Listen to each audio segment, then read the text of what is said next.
What's up, everyone? Hope everyone is doing wonderful today. And today, I want to speak about creative.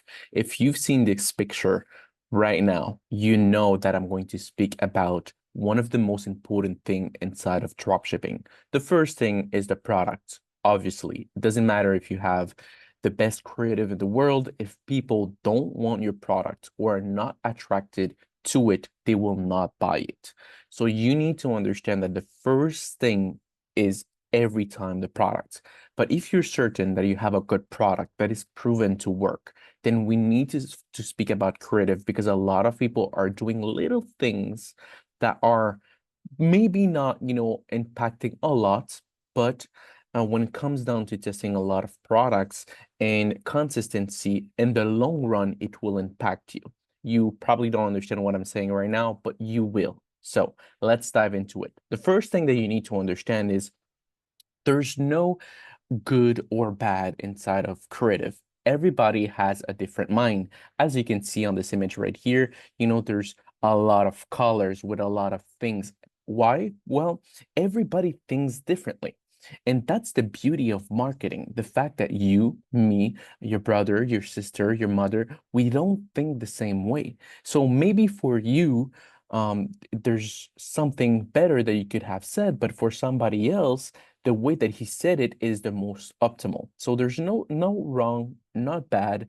And every time that we have a student inside of our mentorship, we don't try to reprogram his brain when it comes down to creativity. We try to use what he's good at, what he knows, and make it better. Because the thing is, I cannot wire you to think the same way that I think. You will think a certain way. I will think a certain way. I will be a creative a certain way. You will be creative a certain way. And that's the beauty of art is that like everything is different. So obviously you need to follow certain things in order to keep the same structure, but inside that structure, you pretty much can do whatever you want.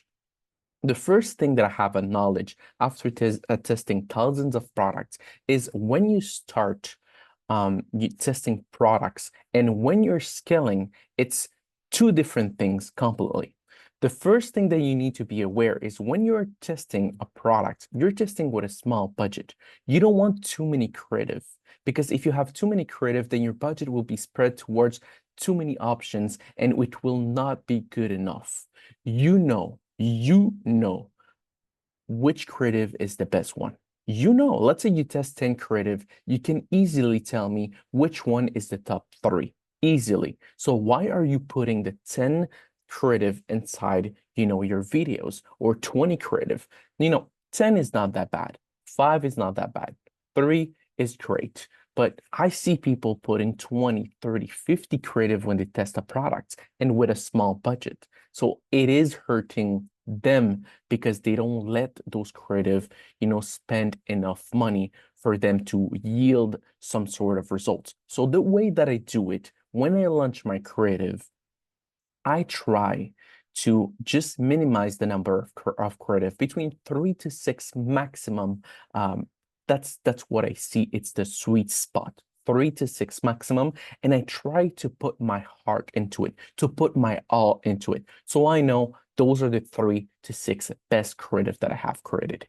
Obviously, I'm saying that it is very different when you test and when you scale a product. Why? Well, when you scale a product, it's completely the opposite because now sales are coming and you want to spend more. Well, you need to test an insane amount of creative in order to scale at massive numbers. I spoke with a student recently and he told me, yeah, my product is slowly dying. Like, I don't know what I'm going to do. Like I'm doing 10 creatives every single week. And I'm telling him, okay, so your product reached 60K in revenue, maybe a little bit more by this time, and you're creating 10 creative a week. Well, what you should do is create like 10 creatives a day. Like you're making money right now. Use like 10, 20% of your income in order to take those creative and, change the hook, change the middle, change the text, change the sound, change little things, create a bunch of creative every single day, and you will see that your product will revive again. And that's what you want. When it comes down to, testing products, it's all about making sure that everything is done properly with a small budget and a small amount of creative, but make sure that your structure is okay and you keep testing products until you find something that makes sales. But after that, you find something that makes sales, then you need to go ham on creative. You need to test more creative. But people are testing a lot of creative at the beginning, but not too much, when they're scaling. So they're putting things on the opposite side, and that's wrong. Look, guys, you need to understand that in terms of ads, people want to see your product as quick as possible, want to see if they like it, and if they like it, they will buy it. If not, they will move on with their day. So what you need to do is you don't need to do a crazy advertisement. Most people won't even watch your video entirely. People will majority watch under 10 seconds of your video. So if they watch under 10 seconds, then you need to capture their attention under 10 seconds. And if you're advertising with images, then you need to make sure that your image is crisp and clear and shows the product. That's what you want. So keep that in mind.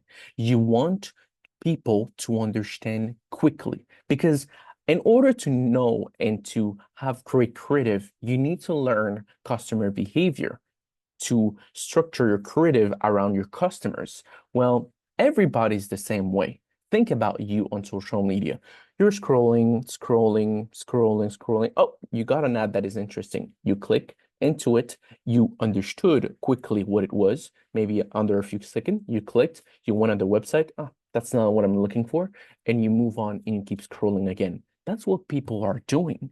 So you want as many people as they don't stay on your creative and they try to watch and they try to have fun with. No, no, no. You want them to go quickly from your creative to your website. That's what you want. And people will be, and Facebook will be, or TikTok will be, oh, they like the creative because they go fast on the website. They go fast and click to see the website, and they're going to push it even more. Obviously, if people can watch entirely your video, it will help your video, it will help your organic reach, and it will help your, reach overall. But let's be honest, at the end of the day, what truly matters is that it goes directly to your website as fast as you can, because people have the attention span of a fish. Me, you, somebody else, we don't stay in front of an ad during 45 minutes, not even during a minute, not even during 30 seconds. We stay there a few seconds and we move on. And if we're interested, we buy it. That's how customer works. So at first, what you want to do is you want to make sure that you test a set of simple ads and minimum ads as possible, between 3 to 6 creative, at most 3 to 6 creative. And if it doesn't work, then you move on. Afterwards, what you want to do, if you have a winning product, then you want to start creating more creative, because now you have more budget and you have more angles that you can do in order, to scale your products. Because let's be honest, guys, if you watch a creative 1 time, 2 times, 3 times, you will not look at it like the 4th time. You will just scroll up. So people get saturated of your creative really fast. So you need to create maybe a song that is differently, maybe a hook that is differently, so people can rewatch the creative entirely. And sometimes I know that this happened to you, because it happened to me. Sometimes you watch a video and the first 5 seconds is different, but the rest of the video is the same, and you keep watching in order to maybe expect something new from the video that you liked before. So that's a normal human behavior. So people are just changing the hook and they're making you watch the video entirely. We're wired like that. This is how it is. So every time that you test your creative, please test a strict test. Every time you test a product, sorry, I got confused with my words. So every time you test a new product, choose a very select strict number of creative, 3 to 6 at maximum. And if it doesn't work, move on from the product, but do your best on those 3 to 6 creative. And when you have a winning product, then this is when you want to go ham and test every little thing. But don't do it at the beginning, because maybe you have a dead product. So do this, structured, like I just said, and keep everything simple. Keep everything. Always ask every time you do something, always ask yourself, is this going to lead to the customer going to my website faster? Yes or no? If it's yes, do it. If it's no, don't do it. Always ask yourself that question. That's what I ask myself every time in my mind. So yeah, guys, this is the video of today. Wish you all an amazing rest of the day, and hopefully it helped you to understand the creative system and how you should test and scale with those creative in terms of success. So wish you all an amazing rest of the day. Take care. Peace out, and see you in the next video. Peace.